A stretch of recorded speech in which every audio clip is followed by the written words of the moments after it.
Terima kasih. Oke, Silakan terima dilanjutkan kasih. kembali Cak Mimin.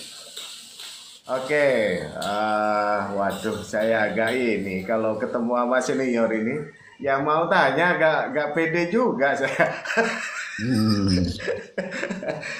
Aduh. Oke, Bung Alif. Ya, Kak Mimi. Kalau saya secara pribadi sudah mengenal Bung Alif sudah lebih lumayan lama lah. Tapi teman-teman belum tahu, banyak yang belum tahu karena Bung Alif selama ini sudah kayaknya Bang Cut, Bung Alif ini sudah lama menghilang kayaknya. Sekarang fokusnya apa dan di mana nanti kita tanya sama Bung Alif. Tapi Bung Alif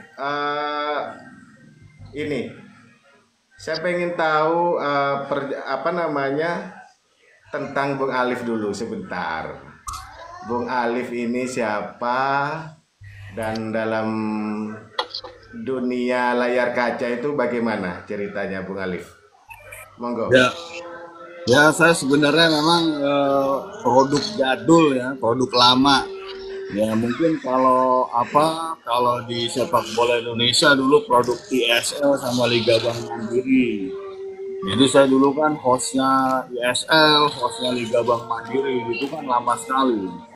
Dan saya terakhir kalau di host tuh di UC Sport di IndiHome itu di Liga 1 tahun 2020 sampai 2022 itu terakhir saya di IndiHome di UC Sport. Tapi kalau aktif di host sepak bola saya dulu di Antv. Jadi dulu kalau di Antv setiap kali ada live sepak bola hostnya saya. Tapi kan lama sekali ya. Mungkin anak sekarang anak Gen Z ya nggak kenal saya ya wajar lah gitu. Tapi saya lama di bola. Saya di bola itu hampir 30 tahun dari era kepengurusan Pak Aswarana. Saya sudah jadi wartawan, sudah jadi reporter, saya orang lapangan. Saya dulu reporter lensa olahraga di Antv, reporter khusus sepak bola, sampai saya jadi produser sepak bola di Antv, sampai saya jadi host di ISL, sampai Liga Bank Mandiri. Nah, kemudian saya keluar dari Antv 2010, saya usaha IO macem-macem sampai kemudian di 2020, 2019 tuh waktu Covid itu saya di UC Sport diminta bantu untuk running report atau live bola di Liga 1 Cak Mimit. Jadi wajar lah kalau banyak orang nggak kenal saya. Oke, Bung Alif, selain di Liga Indonesia dulu menjadi komentator atau presenter, ada liga-liga luar nggak yang pernah di ini? Ada banyak Sama Bung dulu Alif? saya di Liga Jepang, kemudian di J-League. J-League itu kan pertama kali di Antv. Terus Serie A dulu setiap bola di Antv dulu bosnya saya, tapi kan dulu Antv ya. Sekarang kan Antv udah nggak berkibar lagi. Jadi mungkin kalau penggemar bola masa lalu itu insya Allah sih kenal ya. Mungkin kalau di supporter barengan saya itu mungkin kayak Ferry, Jackmania itu kan itu barengan saya tuh yang lama-lama gitu. Atau kalau di teman bonek misalkan dulu Tison gitu, itu lama tuh, itu teman-teman saya lah di era saya gitu Cak Mimi. Jadi memang mungkin beda era ya. Kalau sekarang kan Liga 1 udah bukan di Antv dan saya udah keluar dari Antv udah lama sekali di 2010. Saya fokus ya usaha kecil-kecilan wira swasta Cak Mimi. Keren, keren Bang Alif. Oke, kayaknya teman saya ini udah gak sabar mau bertanya sama Bung Alif. Monggo, chat insight. Eh, apa ya?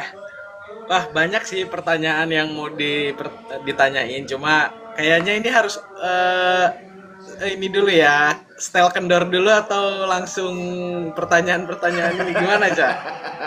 Nyantai Soalnya saya aja. sebenarnya rada gatel gitu. Oke, Bang Alif pengen nanya sedikit tentang penilaian Bang Alif nih tentang PSSI, boleh kan ya? Iya, ya boleh. Jadi Bang Alip ini kan aktif jadi wartawan dulu, juga di liga ya, di liga zaman dulu ISL dan lain-lain. Ini pandangan Bang Alip tentang PSSI zaman dulu dan sekarang ini, apa perbedaannya Bang Alip?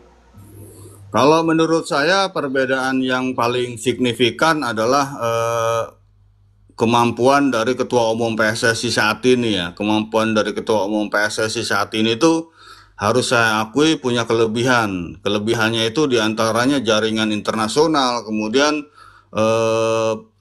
perhatiannya terhadap tim nasional. Saya kira dua hal ini yang harus kita akui ya, bahwa Pak Erick Thohir ini fokus sekali terhadap tim nasional dan bagaimana jaringan internasional. Kalau kita lihat saat ini PSSI itu tidak kesulitan ya mengenai biaya, mengenai transportasi segala macam untuk mendukung prestasi timnas. Sejauh ini itu sih kelebihannya kalau menurut saya dibanding yang dulu. Oke, kalau untuk liganya sendiri gimana perbedaannya PSSI dulu dan sekarang ini, perjalanan liganya itu menurut Bang Alip ini udah seperti apa? Apa udah lebih bagus atau jauh lebih bagus gitu misal? Kalau dari segi kualitas menurut saya justru merosot. Artinya kalau dulu kita ya sekarang kita ada VAR, betul ya kan, teknologi segala macam ada, mungkin wasit ada instruktur dari Jepang. Tapi kalau kita lihat kenapa saya bilang merosot, prestasi dari juara liga kita kan sekarang nggak kemana-mana. Coba lihat kemarin juara liga kita ini sudah berapa musim, mau sampai kapan kan seperti itu. Kalau kita lihat di eranya misalnya ya, contoh yang paling gampang di era Persipura juara aja, itu mereka bisa sampai ngalahin klub Kuwait sampai ke mana-mana gitu loh. Nah, sekarang kita baru lawan tim Asia Tenggara aja udah kesulitan, udah termehek-mehek kan begitu. Jadi secara kualitas saya kira liga kita saat ini merosot, meskipun secara infrastruktur stadion bagus, rumput bagus, ada VAR, wasit, ada instruktur dari Jepang, tapi kan prestasinya nggak ada. Prestasi juara liga kita coba lihat. Padahal jatah pemain asing sudah ditambah nih sama ketum yang baru, Bung Alif ya. Iya, Ini menarik nih, Cak. Jatah pemain asing itu ditambah kan tujuannya sebenarnya untuk apa kan harus kita tanya lagi. Tapi kan kita lihat hasilnya sekarang. Hasil Liga 1 ini juaranya kita lihat sudah berapa musim. Bali United misalnya juara. Sampai di mana prestasinya? Ya kan? Sementara kita bandingkan nggak usah jauh-jauh yang kasat di mata, waktu Persipura juara di AFC Cup. Itu Persipura melangkah jauh loh. Bahkan melawan tim-tim Middle East, melawan Asia Tengah, mereka bisa menang, mereka bisa bantai dengan skor besar. Nah sekarang kita baru ngelawan tim sekelas Asia Tenggara aja udah kesulitan. Nah ini fakta loh, dan ini data yang harus kita buka, Cak Mimit maupun Cak Inset. Nah ini menarik ini Cak Mimit. Jadi secara infrastruktur dan fasilitas liga udah naik, tapi secara overall kita nggak kemana-mana gitu ya. Betul. Liga kita nggak kemana-mana. Prestasi klub juara liga kita bisa dilihat kan di Google, bisa di searching bagaimana juara liga kita nggak kemana-mana. Jangankan sampai ke perempat final, apalagi semifinal, baru level Asia Tenggara kita udah kedodoran. Nah ini kan satu bukti, apalagi data terbaru liga kita kan di Asia Tenggara aja kan kabarnya peringkat 6. Bayangkan kita di Asia Tenggara aja liga kita peringkat 6 loh. Itu bukan di Asia.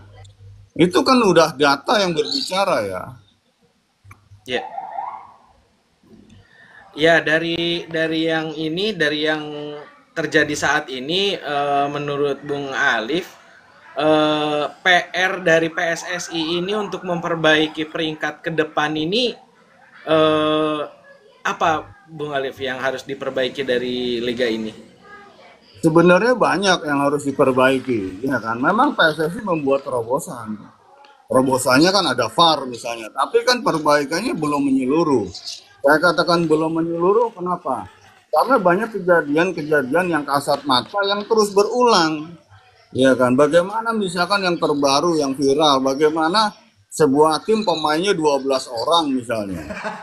Iya kan? Terus bagaimana lagi kemudian ada tim yang namanya tiba-tiba hilang dari DSP.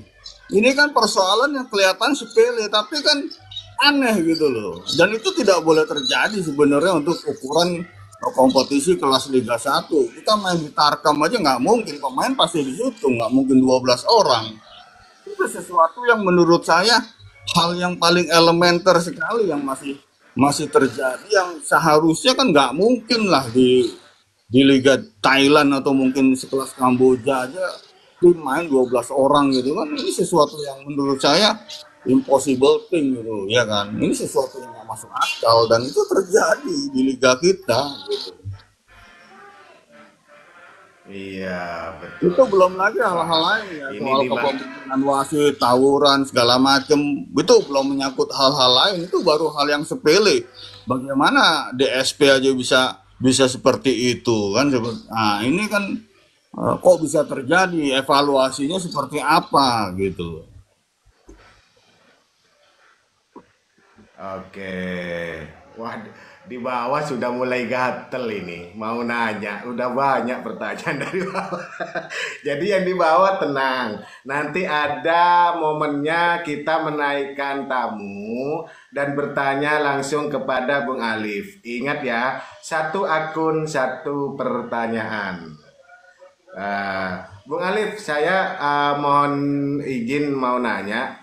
Biasanya habis live, hasil dari live ini kita download dan kita up naik. Bung Alif bersediakah acara ini nanti habis live kita up ke permukaan? Nggak apa-apa, bersedia dong. Oke, terima kasih Bung Alif. Oke, infrastruktur lebih baik. Ditunjang ada VAR. Mestinya kualitasnya harus lebih baik. Ya, Pemain asing ditambah 8 Plus 1. 6 plus 2. 6 plus 2. 6 plus 2 ya. Jadi Betul. jadi satu klub boleh ngontrak pemain asing 8, cuma yang diturunkan cuma 6. Tapi masih belum menunjukkan tanda-tanda liga kita berjalan lebih baik, khususnya di liga yang tampil di AFC. Tapi Bung Alif, masih ada klub yang lolos ke 8 besar AFC Challenge, yaitu Madura United. Gimana tanggapan Bung Alif? Madura ini. betul. Nah, justru itu kan kita berharap ya dari Madura United ini berharap banyak. Tapi kan tetap akan kita lihat dan jangan lupa Cak Mimit, kita ini belum pernah masuk ke ranah Liga Champion Asia loh. Iya kan? Kita ini sepak bola kita, klub kita belum nyampe ke ranah Liga Champion Asia. Dan kalau kita lihat dulu di tahun 80-an bahkan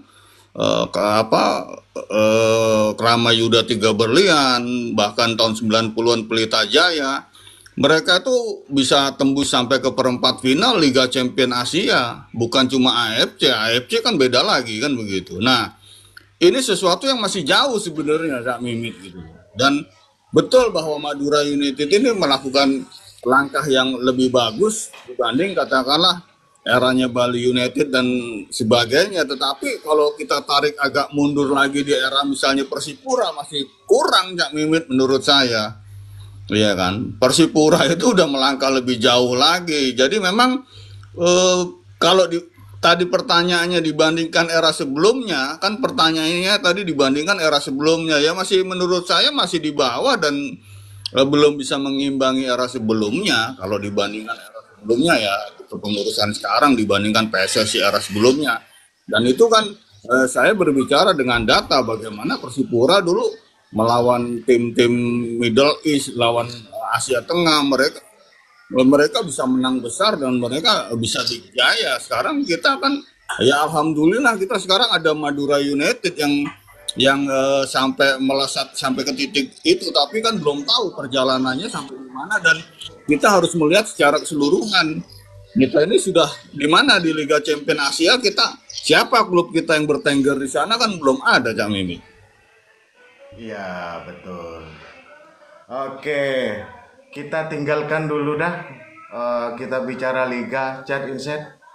Udah mulai capek kalau bicara liga ini. Kita geser tema aja ya. Tapi boleh. Mungkin Cak Mimit mau memulainya dengan pertanyaan apa, Cak Mimit? Oke, Bung Alif, saya minta penilaian Bung Alif tentang performa timnas. Kita geser ke timnas sekarang. Kalau kita bicara liga kita, ini kan Pak Ketum kita ini kan masih baru, masih dalam tahap perbaikan. Mudah-mudahan perbaikan ini sudah 2-3 tahun ke depan sudah kita lihat hasilnya dan kita kembali untuk level liga menjadi salah satu liga terbaik di Asia pada umumnya ya.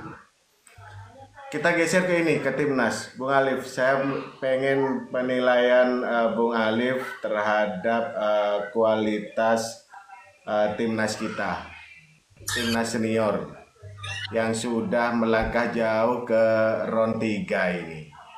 Dan sudah di round 3, sekarang berada di peringkat 3. Monggo, Bung Alif. Menurut saya, Cak Mimit, yang harus diingat bahwa timnas kita itu adalah dari kecocokan pelatih STY terhadap kultur sepak bola Indonesia. Itu dulu.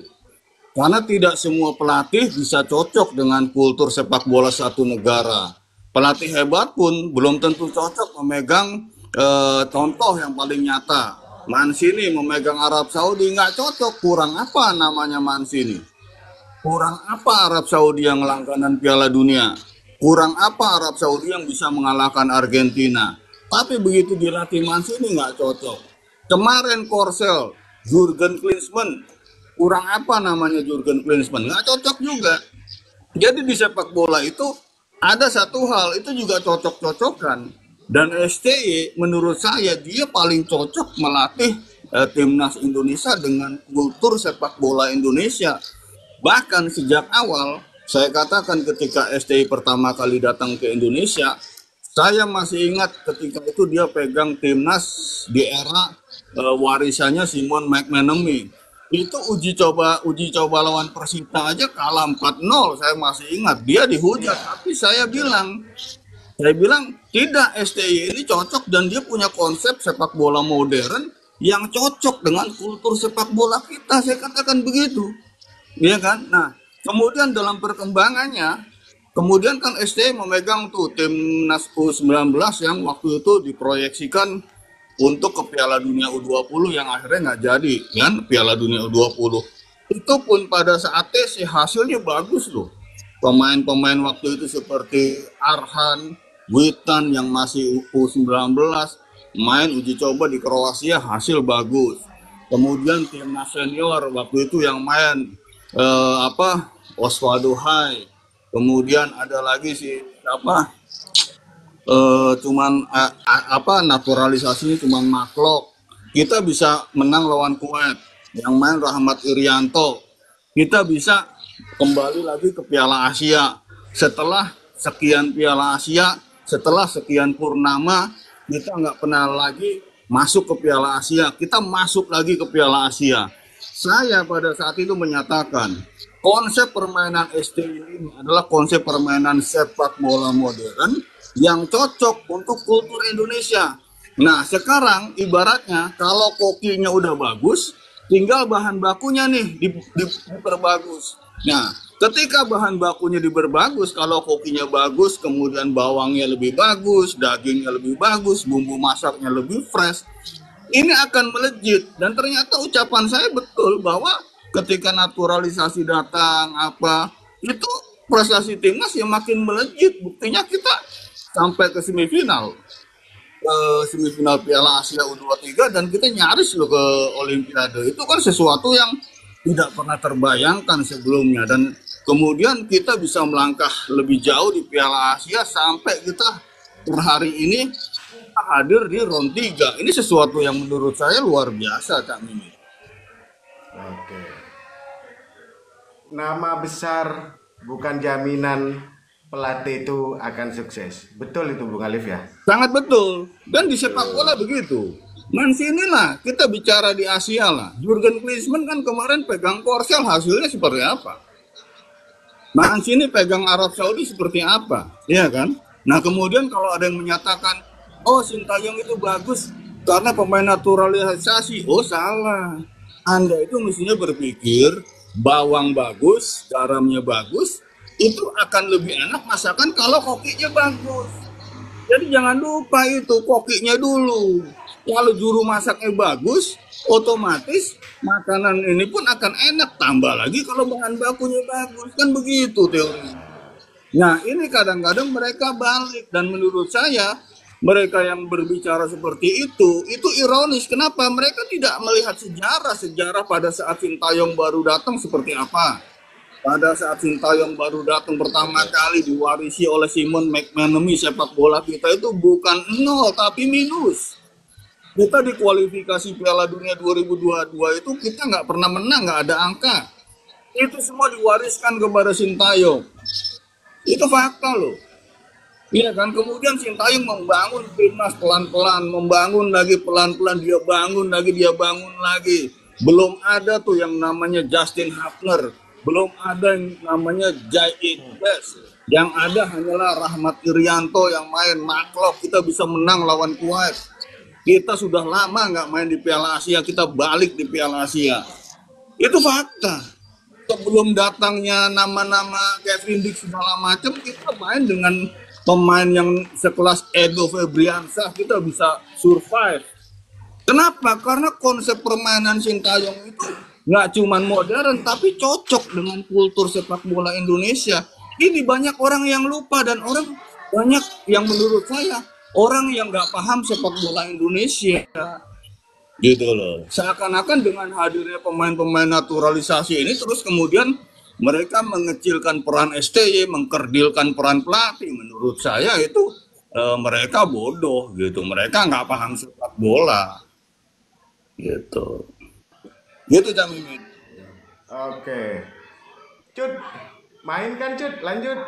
Nah ini menarik ini. Jadi apakah kan timnas ini sebenarnya ya yang tidak kita lihat di TV ya Cak ya, itu adalah STY membangun dari minus setelah era Simon McManamy, yang katanya Simon McManamy ini secara filosofi lebih menyerang, sedangkan STY ini kan lebih ke reaktif football ya, sepak bola modern saat ini gitu ya. Apakah ini juga alasan STY melakukan pemotongan satu generasi di timnas, Bung Alif? Ya justru itu, saya ini ya melihat sepak bola Indonesia itu kan sejak lama saya pelajari, saya amati, misalkan dari era Tony Poganik sampai ke era Ivan Kolev. Salah satu keluhan mereka ya kan apa terhadap timnas ini, termasuk Polosin dulu, apa masalah stamina. Polosin dulu masalah stamina, sampai pelatnas pemain ada yang kabur. Ivan Kolev waktu itu pegang timnas, saya berbicara langsung empat mata sama Ivan Kolev sebelum kick off di Cina. Saya kan berangkat ke Cina di Piala Asia. Saya katakan persoalannya apa? Stamina. Nah, dari apa yang dikatakan oleh pelatih-pelatih terdahulu, mungkin menurut saya, mungkin ini juga yang dilihat oleh STY, sehingga STY melakukan satu pemotongan generasi sekaligus untuk mengangkat kembali anak-anak generasi di bawahnya ini dengan kondisi stamina yang lebih baik. Makanya kan di era STY ini stamina, kemudian endurance dan kekuatan fisik itu kan menjadi porsi utama latihan pemain kita, termasuk misalnya body balance, apa segala macam. Ini sesuatu yang sebenarnya secara basically ini yang menjadi keluhan sejak era Polosin, sejak era Ivan Kolev, ini jadi keluhan dan sekarang ini di up oleh STY, di upgrade, dan saya kira langkah STY melakukan ini dan melakukan potong satu generasi itu saya sangat-sangat setuju, dan itulah yang saya katakan tadi bahwa tidak semua pelatih mengerti kultur sepak bola Indonesia, dan STY adalah pelatih yang sangat mengerti kultur sepak bola kita, di mana dia pernah bilang ada pelatih asing di Korea kemudian dihujat karena tidak memahami kultur sepak bola Korea. Makanya STY kan latihan ajannya dia berhenti gitu. Sampai sebegitunya dia perhatian terhadap pemain kita. Artinya dia mengerti betul kultur sepak bola Indonesia itu dari banyak sisi, dari banyak aspek, termasuk misalnya waktu itu dia sempat mengkritik pemain kita, pemain timnas, turun dari mobil aja, turun dari bisnya jalannya slow, dia bilang. Sementara kalau di Korea jalan bergegas cepat, ini slow, ngobrol dulu, ini dulu. Dia tuh memperhatikan sampai hal-hal seperti itu, dan tidak semua pelatih mau sampai capek-capek mikirin yang remeh-temeh lah katakan. Dan STY itu pelatih dunia, pelatih Asia rasa dunia, dan dia mengerti kultur Asia itu, dia tahu persis bagaimana mengangkat kultur Asia ini gitu loh. Jadi saya kira ya banyak hal lah, misalkan kayak kemarin STY menyuruh pemain-pemain kita untuk umroh, itu kan sesuatu yang luar biasa. Mana ada pelatih sampai menyarankan untuk umroh, ya kan? Itu kan sesuatu yang mungkin kalau pelatih bule mana ada, mungkin orang mau beribadah dipisahkan, kalau STY malah disuruh gitu. Nah, hal-hal seperti inilah yang menurut saya, sekali lagi, STY ini pelatih dengan konsep sepak bola modern yang mengerti kultur sepak bola Indonesia. Tidak semua pelatih itu mengerti kultur sepak bola setiap negara, nggak mengerti filosofinya. Kalau pelatih-pelatih dunia itu belum tentu mengerti, gitu. Jadi menurut saya banyak yang mengkritik STY, mereka justru yang tidak mengerti kultur sepak bola Indonesia. Oke, Bung Alif. Jadi, tapi Bung, Indonesia ini Bung, Indonesia Raya. Masih ada yang bilang STY miskin taktik, STY pelatih yang gagal, dan beberapa minggu ini lagi trending hashtag STY out. Alasannya karena gagal di AFF. Menurut Bung Alif gimana itu? Itu yang berbicara seperti itu yang pertama tidak mengerti sepak bola secara keseluruhan. Kedua, dia tidak mengerti kultur sepak bola Indonesia. Nah, pertama saya jelaskan kenapa tidak mengerti sepak bola secara keseluruhan. Sepak bola itu kan ada target antara, ada target utama. Iya kan? Ada namanya uji coba. Uji coba misalkan Jerman uji coba, ya uji coba. Bahkan Jerman kalau uji coba bisa kalah 3-0, 4-0. Ya kan? Ada lagi misalkan dia tampil di event ini, ya targetnya adalah untuk event yang itu, bukan event yang ini, dan itulah yang kemudian dilakukan oleh STY. Sejak awal kan dia bilang dia lebih memikirkan masa depan timnas Indonesia dibanding berbicara di AFF, dan saya setuju. Kalau saya pribadi saya setuju. Kenapa? Apa sih hebatnya AFF, saya tanya? Singapura juara berapa kali AFF, pernah ikut Piala Asia nggak? Iya kan? Sekarang bintang-bintang Thailand bilang, ngapain sih Asia Tenggara terlalu mikirin AFF? Pertanyaan saya lagi, Australia ikut nggak di AFF? Iya kan? Apa hebatnya AFF? Lebih baik AFF ini jadikan sebagai ajang uji coba para pemain untuk mematangkan target dia selanjutnya. Apa target selanjutnya? Ya Piala Asia U23 selanjutnya. Kalau kemarin kita tembus semifinal, ya kita targetin aja nanti ya kita loloslah ke Olimpiade. Kapan lagi kita mau lolos ke Olimpiade? Pilih mana? Juara AFF atau lolos Olimpiade? Lebih baik lolos Olimpiade. Itu kalau saya. Ya kan? Kalau AFF jadikan saja ini sebagai ajang uji coba, kenapa ini menjadi hal yang sangat serius. Orang Piala Tiger dulu dari kasus Mursid Effendi sampai kasus dalam tanda kutip 2010 masih rame kok, kenapa orang-orang ekspektasi tinggi terhadap turnamen yang kelasnya cuman Timur Leste sama, ya kan, sama Laos gitu loh. Kita itu kalau mau maju kan begini, Jepang itu selalu berpikir bagaimana mengalahkan negara-negara besar. Jepang sudah bisa mengalahkan Jerman, sudah bisa mengalahkan Spanyol, sudah bisa mengalahkan Prancis dan lain-lain. Sekarang Jepang punya target mengalahkan negara adidaya di Amerika Latin. Makanya Jepang itu selalu berusaha uji coba lawan Argentina, lawan Brasil, meskipun setiap main kalah. Kalah nih lawan Brasil 4-0, dicoba lagi, kalah lagi, coba lagi. Sampai mereka itu ikut Copa Amerika. Negara Asia ikut Copa Amerika cuma Jepang sama Qatar. Coba.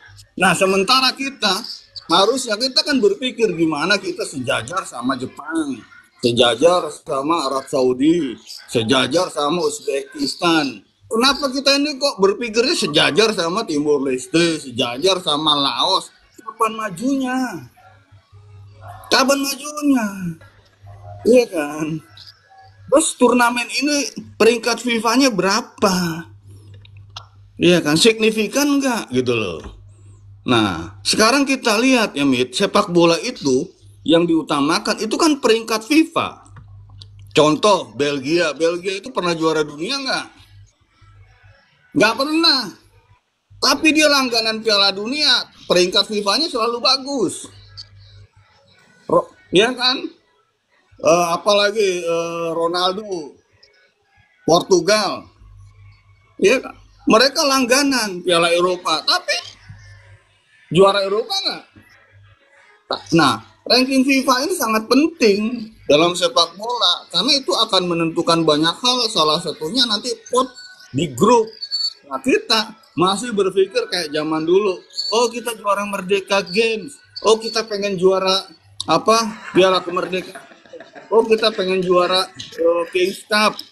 Itu sesuatu turnamen-turnamen yang zaman dulu itu memang Piala Marahalim, Piala apa. Oke lah kita juara di situ, tapi kita harus harus naik dong. Kita harus berpikir gimana caranya kita minimal langganan Piala Asia. Next, kita gimana caranya kita target tembus perempat final Piala Asia. Next, kita target semifinal Piala Asia. Next, kita target final Piala Asia. Next, siapa tahu kita juara Asia. Nah, sekarang kita coba berusaha mimpi kita ikut Piala Dunia. Itu menurut saya yang jauh lebih bagus dan itu ranking FIFA semua gitu loh. Menurut saya itu lebih bagus dibanding kita hanya memikirkan AFF kemudian kita meratapi kegagalan di AFF tanpa melihat realitanya bahwa di AFF kita turun dengan pemain-pemain muda yang jam terbangnya masih minim, ya kan? Mereka masih banyak pemain debutan, disuruh lawan Filipina, malam ini Filipina menang lawan Thailand 2-1 kan gitu. Itu kan sebenarnya kita harus melihat dengan jernih dong. Gitu, kan kita harus melihat dengan jernih. Filipina bisa ngalahin Thailand. Indonesia turun dengan pemain-pemain U22 hanya kalah 1-0. Itu pun satu kapten kita emosi, kedua ya kan, golnya Filipina karena bola rebound. Jadi kita harus melihat juga, ya kan? Jadi kita melihat itu jangan cuman, wah kita kalah melawan ini, ya kita lihat dong ibaratnya kan di semua olahraga juga begitu. Ada misalkan Indonesia mengirimkan tim bulu tangkis di ajang apa ini, oke kita turunkan pemain muda. Nah pemain mudanya di situ kalah semua, terus PBSI dihujat, nggak bisa juga dong. Kalau mereka mengirimkan tim muda targetnya Olimpiade, ya yang dilihat ya target Olimpiadenya, jangan di turnamen itu terus kemudian dia kalah. Wah ini kalah semua, targetnya kan Olimpiade. Nah hal-hal seperti itu kan terjadi biasa di olahraga. Di semua cabang olahraga begitu. Di sepak bola kita nurunkan pemain muda di AFF dengan target Piala Asia U22, kemudian kita jeblok, kita kalah dari Filipina. Ya itu biasa terjadi di semua cabang olahraga begitu. Iya, kan targetnya apa? Iya kan? Sejak awal sudah dibilang targetnya bukan ini. Nah, ketika gagal, ya kan jangan terus stay out. Saya kira mereka yang bicara begitu, mereka nggak paham olahraga, nggak paham sepak bola. Di olahraga di cabang apapun begitu. Tim angkat besi dikirim ke sebuah event. Targetnya apa? Bukan target di situ. Targetnya nanti adalah untuk meraih medali di Olimpiade. Nah, yang dipikirkan itu kan target besarnya, bukan di target event itunya. Itu kan wajar, itu lumrah di olahraga apapun itu lumrah, nggak cuma sepak bola gitu loh. Saya kira begitu, Cak Mimi. Iya, iya itu sampai kemarin itu sangat ramai banget. Eh apa STY nurunin U22 biar menghindar. Nanti kalau nggak juara kan kami menurunkan 22 itu, waduh. Saya bingung juga dengan gerakan-gerakan atau apa yang dilakukan oleh para pundit-pundit ini. Dia ngakunya orang Indonesia, pecinta sepak bola Indonesia, tapi selalu mengganggu, ngerecoki langkah-langkah timnas kita. Aku jadi bingung emang. Bung Alif tentu tahulah dengan nama-nama pundit-pundit ini. Dia selalu berbicara tidak baik. Dia selalu mendiskreditkan STY. Seakan-akan STY ini gak ada benarnya. Elok gak sih seorang pundit berbicara seperti itu, Bung Alif? Saya Sementara kira dia sementara dia didengarkan loh oleh masyarakat pecinta sepak bola Indonesia itu sendiri. Menurut Bung pertama, Alif bagaimana itu? pertama saya begini, saya juga heran dengan media yang selalu mengangkat orang tersebut, ya kan? Saya juga orang media. Media itu kan ada banyak hal di dalam koridor sebuah media. Saya pernah di televisi, pernah lama. Yang namanya check and balance, kemudian bagaimana reputasi sosok tamu yang kita undang. Itu banyak hal yang kita harus pertimbangkan sebelum mengundang seorang narasumber gitu loh. Itu banyak sekali. Nah, persoalannya kenapa media tersebut kok selalu mengundang orang tersebut? Ini juga menjadi tanda tanya menurut saya. Yang kedua, kan begini, kita ini semua orang bola kita tahu, ya kan? Kita tahu sepak bola A sampai Z-nya. Kalau kita kalau kita jelek, ya pasti kita katakan jelek. Tapi kalau baik, ya kita juga harus mengapresiasi dong. Kalau dalam bahasa agama kan jelas, katakan yang hak dan yang batil. Iya kan? Nggak bisa kalau jelek kita bilang bagus, bagus kita bilang jelek. Itu menurut saya orang yang bukan cuma salah kaprah, tapi orang tersebut mungkin harus diperiksa kejiwaannya gitu loh. Ya kan? Kalau memang bagus ya kita harus apresiasi. Iya kan? Apa sulitnya Iya, kita iya, iya, memberikan iya. Iya. apresiasi? Iya kan? Tapi kalau memang jelek ya kita kritisi. Kritisi pun juga harus ada memberikan solusi seperti apa. Jangan kita hanya semua jelek, semua salah. Dan menurut saya kalau orang seperti itu kan sudah beredar mengarah kepada kebencian. Dan kalau kebencian menurut saya tidak layak untuk diundang sebagai narasumber karena dia sudah menciptakan kebencian, hate speech kan begitu. Saya kira ini juga menjadi persoalan kita karena kenapa orang-orang seperti itu kok selalu dikasih panggung oleh media-media resmi gitu loh, ya kan? Kalau mereka bikin podcast suka-suka aja lah, terserah, tapi kan kadang mereka diundang dan berulang kali diundang. Ini yang menurut saya prihatin karena saya juga bekas orang TV loh. Saya juga lama di televisi. Saya di Antv 13 tahun. Itu mengundang seorang narasumber itu banyak banyak faktor, banyak pakemnya juga. Nggak bisa sembarangan orang kita kita undang kemudian kita tidak evaluasi orang tersebut. Ini juga menjadi keganjilan menurut saya, Cak Mimit. Ada keganjilan. Ada. Aku jadi berpikir, aku jadi Menarik ya, iya, menarik ya, aku Cak ya. malah berpikir iya. eh Kemarin acara itu di TV Merah, kita sebut aja lah agak apa-apa, di TV One. Eh, yang diundang mereka-mereka berbicara tentang timnas, berbicara tentang STY, out stay. Kira-kira Bu, arahnya kemana ini? Ya, saya tidak bisa Mantap jurang. mengira-ngira, tapi kalau ada yang bilang mungkin arahnya mau KLB, ya kan nggak salah juga kalau kemudian orang menuding arahnya mau KLB. Karena kan begini, orang berasumsi, asumsi bisa salah, tapi kalau terus diulang kemudian asumsi itu kan semakin memperkuat, iya kan? Asumsi itu memang bisa salah, tapi kalau terus-terusan orang akan semakin merasa, oh emang bener nih kan begitu. Nah, saya memang tidak dalam kategori berasumsi, tapi kalau kemudian saya mengikuti arus yang beredar selama ini, mungkin ada yang menginginkan KLB, saya merasa ya mungkin itu benar juga. Kenapa? Kenapa mesti tamunya dia-dia aja kan begitu? Kan banyak ada Nah, mantan pemain sepak bola. Kalau di Inggris misalnya apa, ada Gary Neville, ada siapa kan diundang sebagai pengamat. Mantan pemain bola loh, mantan ya, pemain liga. Nah, kita kan masih banyak mantan pemain, pelatih, ya kan? Ini yang diundang kok dia-dia ya, aja. setuju, Ini kan setuju, what happened gitu loh. setuju. Ada apa? Iya kan? Ada apa? Kenapa Ada kenapa nggak apa? diundang pelaku sepak bolanya yang ini ya, bukan pengamat ya, harusnya kan yang diundang pelaku sepak bolanya ya, Caya. Betul, Begitu pelatih Bang sepak Bung bolanya. Ali. Kemudian kalau mereka menganggap misalnya STY out ataupun apalah, jadi undang aja pemain timnasnya. Menurut kamu STY gimana? Kan begitu. Undang aja. Benar nggak STY ini begini, gini, gini? Undanglah siapa misalkan.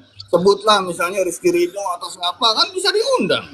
Kenapa yang diundang? Artinya opsi untuk mengundang orang itu banyak sekali. Tapi pertanyaannya, kenapa yang diundang kok dia-dia aja? Artinya, kalau kemudian muncul asumsi, muncul persepsi, ya nggak boleh disalahkan juga gitu loh, iya kan? Nggak boleh disalahkan kalau muncul Ya, betul, asumsi. betul. Kayaknya mungkin tujuannya mau KLB kali, mau nyerang Erick Thohir supaya Erick Thohir digoyang KLB. Kalau ada pemikiran demikian, jangan disalahkan juga, iya kan? Oke, Betul, betul. ini Bung Alif 4 hari yang lalu trending hashtag setelah Erik STY out, ini malah kebalik sekarang. Hashtagnya yang trending Erick Thohir out. Erick Thohir out. Apakah itu berkaitan dengan acara tersebut? Kira-kira Nah, Bung Alif.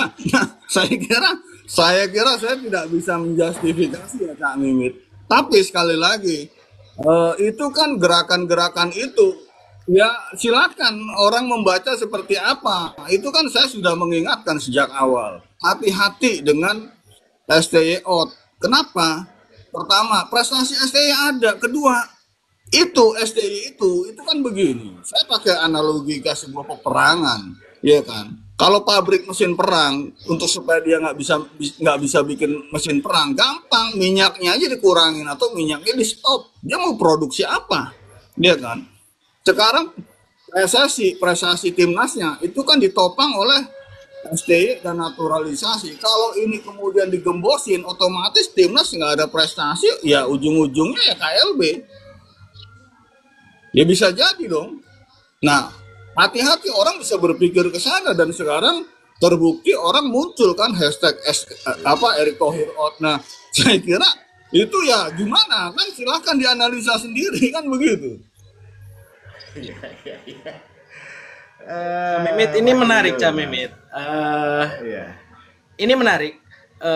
Kita kan kemarin lihat fenomena tagar-tagar yang bertebaran itu kan bukan tagar-tagar yang apa ya, yang dimunculkan secara ini ya, secara apa, ketidaksengajaan ya. Itu sangat terlihat TSM lah bahasanya, terstruktur, sistematis, dan Dan masif. masih.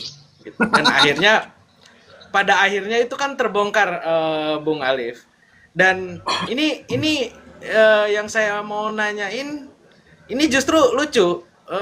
Semua yang membongkar, semua yang akhirnya melawan itu justru dari komunitas fanbase supporter.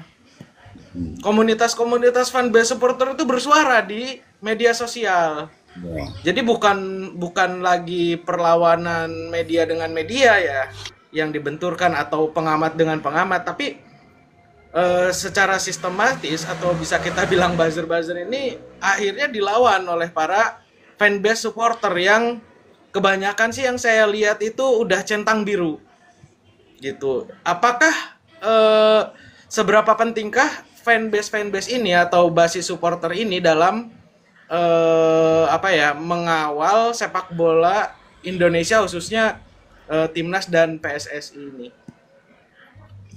Bung Ali. Ya ya kalau menurut saya pahlawan sepak bola Indonesia saat ini adalah fanbase supporter.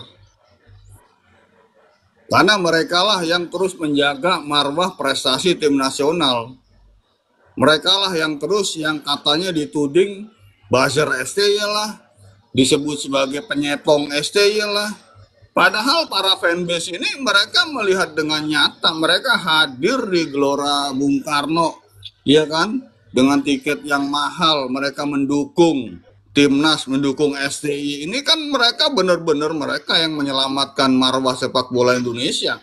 Sementara banyak pihak justru menyalahkan STY lah, STY out lah, inilah, itulah, ya kan? Tapi kan fanbase ini mereka melihat langsung realitanya. Mereka yang masih berjalan dalam koridor yang benar.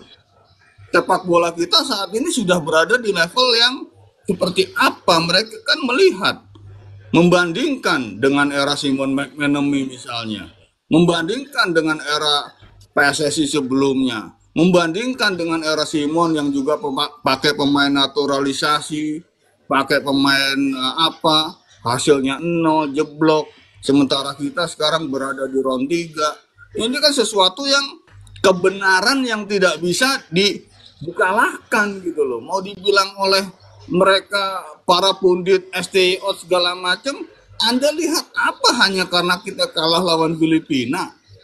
Ya kan? Anda tidak melihat kita menang lawan Arab Saudi. Kalian tidak melihat kita di round 3, kita sekarang satu sejajar duduk satu meja dengan Jepang, dengan Australia. Itu mereka tidak melihat itu. Apakah karena itu jasa pemain naturalisasi? Iya, memang jasa pemain naturalisasi. Tapi kan kalau taktiknya nggak bener, ya kan, kalau pelatihnya nggak cocok, Arab Saudi pakai Mancini nggak cocok, ya kan. Jadi janganlah, sudahlah, kita ini harus bersatu, harus mendukung. Dan saya kira suara fanbase adalah suara rakyat, dan suara rakyat itu kan suara Tuhan. Nah, saya kira di sanalah suara Tuhan berbicara gitu loh. Tegas banget ya narasumber kita malam ini. Aduh. Oke, jadi para pundit yang lagi bangga dengan tebaran kebenciannya, dengerin nih Bung Alif, dengerin itu kan tak tahu sebenarnya prestasi, mereka tidak tahu loh tentang sepak bola Indonesia, karena ada salah satu pundit itu pernah jadi bagian federasi yang sekarang banyak pundit jadi bagian federasi, dan ketika mereka jadi bagian federasi, mereka tidak berbuat apa-apa, prestasinya nggak ada. Dan ada juga pundit yang dulu kita punya liga tandingan, liga yang secara hukum tidak boleh, liga yang ilegal, liga yang menurut mungkin kalau bahasa hukum agamanya haram. Mereka ikut gabung di sana, terus mereka sekarang teriak-teriak seolah-olah mereka paling bersih, paling benar, paling lurus. Lah mereka aja berjalan dalam koridor yang haram. Mereka aja berjalan dalam koridor yang tidak benar. Lalu kenapa mereka sekarang berbicara teriak seolah-olah berbicara paling benar, terus apalah yang katanya kemenangan STI adalah hoki? Mana bisa main bola menang cuman hoki berkali-kali. Kalau hoki sekali nggak apa-apa, kalau berkali-kali nggak bisa lah. Ya kan, dan jangan lupa, iya kan, dan jangan lupa itu melukai hati pemain gitu loh. Seakan-akan mereka sudah berjuang habis-habisan, itu menangnya golnya karena hoki. Itu kan sesuatu yang menurut saya apa ya, kok bisa gitu loh. Saya kira Cak Mimit, apa susahnya kita ini, apa susahnya memberikan apresiasi memberikan selamat. Apa susahnya? Kalau memang berprestasi benar, kita kasih dong apresiasi. Itu sulitnya sih. Nah, karena ini sulit, karena ini dibuat ruwet, pertanyaannya ada apa? Iya, iya, iya. Iya dong, ada apa? Ada apa? Kita sudah di Iya, round 3 loh. Kita ini berada di round 3 masih salah. Kita sudah nyaris ke Olimpiade masih salah. Kita sudah lama tidak ke Piala Asia. Kita ke Piala Asia dengan materi pemain Edo Febriansyah, Maklok, Rahmat Irianto itu belum ada tuh. Jais Des apa belum ada. Kita balik ke Piala Asia. Kita menang lawan Kuwait. Kita balikan keadaan. Itu mereka tahu nggak? lolos Lolos. lolos 16 besar ya. Lolos Lolos dan 16 besar. sudah lama kita nggak ikut Piala Asia, Cak Mimit. Iya, betul. Sudah lama. Terakhir kita ikut Piala Asia Mal- tahun berapa coba? Iya, malah Piala Asia U23 kita bablas loh sampai semifinal. 14, padahal target federasi apa coba? Cuman lolos babak 8 berikutnya, besar. tapi kita sampai tembus. 8 besar. Bahkan kita nyaris ke Olimpiade. Itu mereka apa ya? Apa nggak lihat atau lagi tidur atau masih di gua atau gimana gitu? Iya kan? Apa pada saat itu mereka masih di dalam gua kan gitu? Betul. Iya kan? Itu prestasi Iya. nyata loh. Saya sih nggak bela ini apa. Saya lama saya dibilang penyepong STY lah, saya dibilang basernya STY. Enggak, saya berbicara apa adanya. Saya sejauh ini saya masih sehat, akal saya masih waras, saya nyetir misalkan Jakarta Surabaya masih bisa, berarti kan saya masih sehat, masih waras otak saya kan begitu. Ini enggak. Iya, iya, iya. Kita ini jangan kita membabi buta karena kebencian. Kita harus lihat pada saat STY pertama kali datang, sepak bola kita itu peringkat FIFA-nya di mana. Waktu itu belum ada Jait Jazz, belum ada yang namanya Kevin Dick, belum ada yang namanya siapa, belum ada. Tapi sepak bola kita sudah kembali ke Piala Asia. Setelah sekian Piala Asia kita absen. Yang main siapa? Naturalisasi masih cuman sekelas Maklok. Itu lihat, itu nyata. Nah, mereka yang berbicara itu mereka pada saat itu apa di dalam gua atau di mana? Apa masih dalam laut atau sedang di mana gitu. Terus sekarang menyatakan Ya, STY out. Iya kan? Ini realita Cak Mimit. Kita harus lihat dengan data dan fakta. Kalau bicara tanpa data dan fakta, itu namanya kan gimana kan begitu. Itu masuk kategori penghasutan namanya. Lebih parahnya lagi sudah naik ke Erick Thohir out hashtagnya.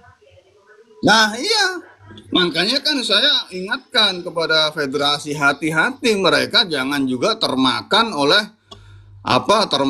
hasutan, termakan oleh fitnah, termakan oleh apa supaya STY out. Dan sekarang kan mereka sudah mengarah kepada Erick Thohir out. Nah gimana itu? Iya kan? Itu dan betul kata Cak Insight tadi, itu kenapa munculnya bersamaan, kan tanda tanya juga kita. Iya, iya, iya, iya. Agar itu kenapa munculnya bersamaan, ya kan? Dan oleh Ya, mereka yang apa kan begitu. Itu kalau pakai analisa kepolisian aja itu udah patut dicurigai itu. Iya, betul, betul.